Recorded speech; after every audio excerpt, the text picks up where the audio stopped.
What's up, cretins? What's up, creeps? My name is Chris. I'm the only person on the internet that's talking about horror movies. I watched and I ranked 211 of the horror movies that came out in 2023. And today, we are going to be counting down numbers 30 through 14. We're going to talk about more than usual. We're going to breeze past a few of them, but I want you to see all of these. So, without further ado, number 30, Passenger. This was one of Blumhouse's best for 2023, and for some reason, this went to shit-ass MGM+. This is a fairly simple story of an incident that happens in the first act of the film and the tense after effects that perpetuate the remainder. I'd really love to tell you more, but I would frankly be doing you a disservice by giving it away. The more blind you go in, the better off you're going to be with this. It is worth doing the free trial to a half-ass streaming service just for this. 29, Family Dinner.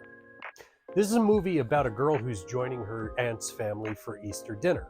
Her aunt, a nutritionist, wants her to lose weight. Much like the last movie, this is going to take you on a ride that you are not going to see coming. Indie label TerrorVision just announced the Blu-ray version of this, so if you're a physical media person, I would advise seeing this and snatching that up before the slip-covered ones are gone. Number 28, Influencer. So the title tells you enough about what this movie's about, right? I wanted a little bit more from it, but this is still a more than worthy entry that's more than worthy of your time. 27, Shaky Shivers. So this is a werewolf horror comedy that's much heavier on the comedy than it is the horror, but it still does a nice job.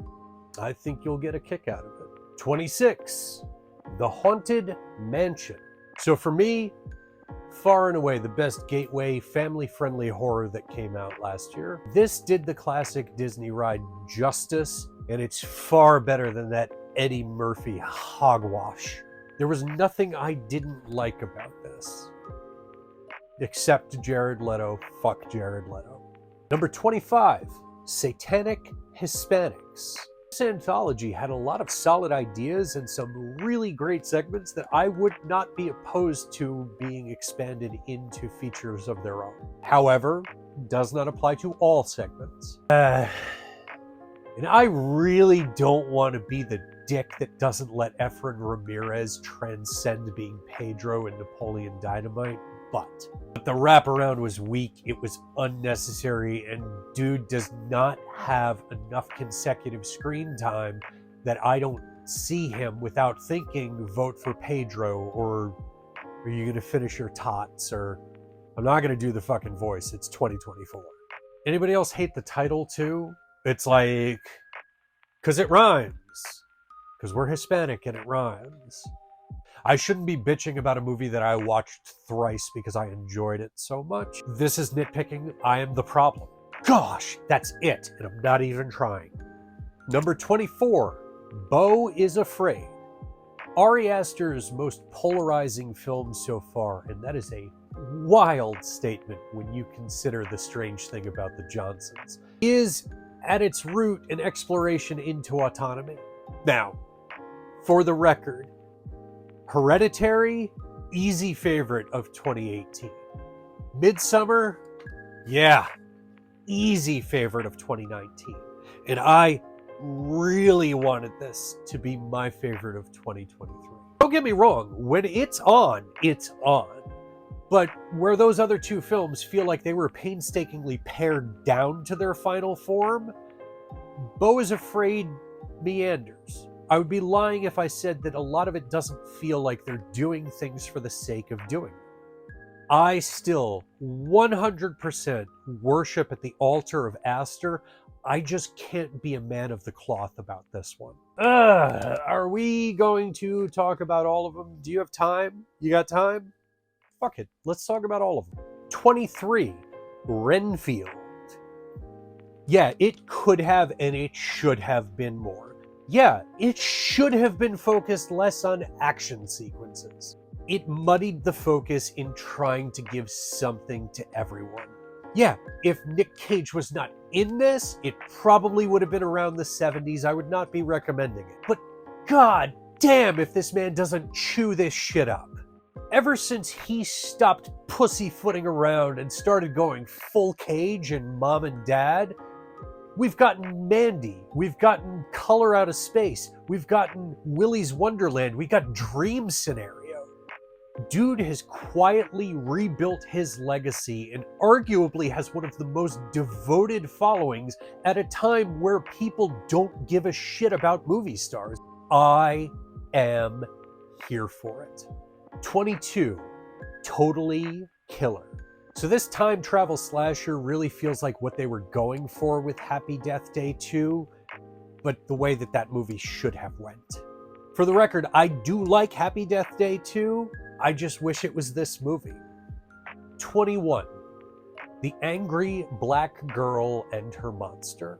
A modern take on the Frankenstein story, and one that manages to be poignant and smart and deal with real-life issues without being overbearing. And possibly more importantly, they do it without making a mockery of themselves or Mary Shelley's characters. This would be the story that she would have written were she alive today. Number 20, 8 Found Dead. This is a smaller one that's going to draw comparisons to Barbarian in that it's two couples that intersect at an Airbnb. Also, like Barbarian, the twists in this just keep on coming. That's all I'm going to give you. Enjoy.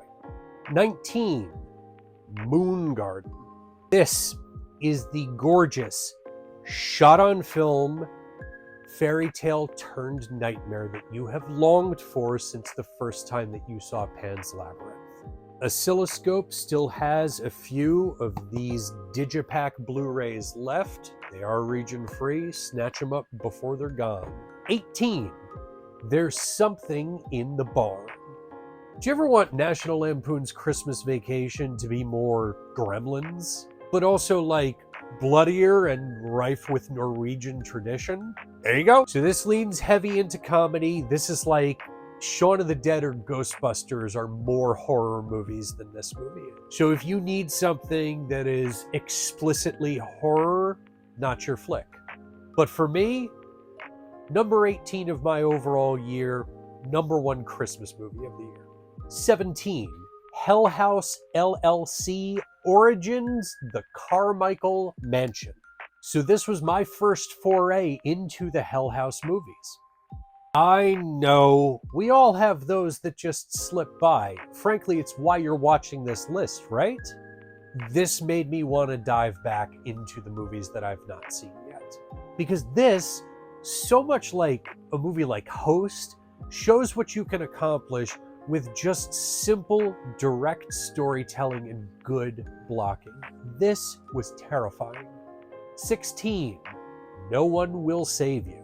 No One Will Save You is a malevolent extraterrestrial invasion flick that's smart and it takes a fair amount of twists and turns. We all had the weekend obsession with this last year, right? Or at least you knew somebody who did. I think the secret sauce to this is that this plays as a slasher, where sci-fi is generally very difficult to win me personally over with. I found this to be very effective.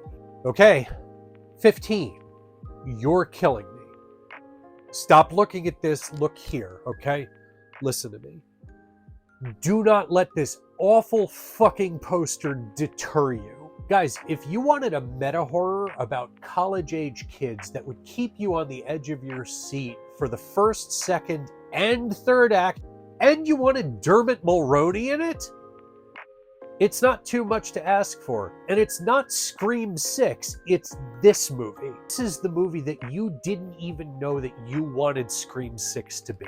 If you love that series, you need to watch this. 14, Blood. You like vampire movies? You prefer that your vampire movies not be like an over-the-top sexy parade? Something closer to like Let the Right One In or Martin. So this is from Brad Anderson.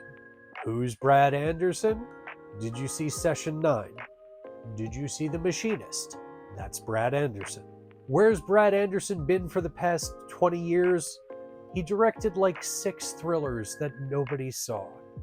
I am fully convinced that if this followed The Machinist, that he would be in the discussion with James Wan and Eli Roth and Adam Green and Alexander Aja as modern masters of horror.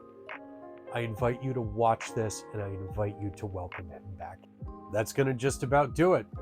As always, this is all a matter of opinion. Yours counts more than mine, so please see them yourselves. Make your own decisions. Support horror. I can't believe that we're here. Do all these things. Take a stab at my top 13 right over here.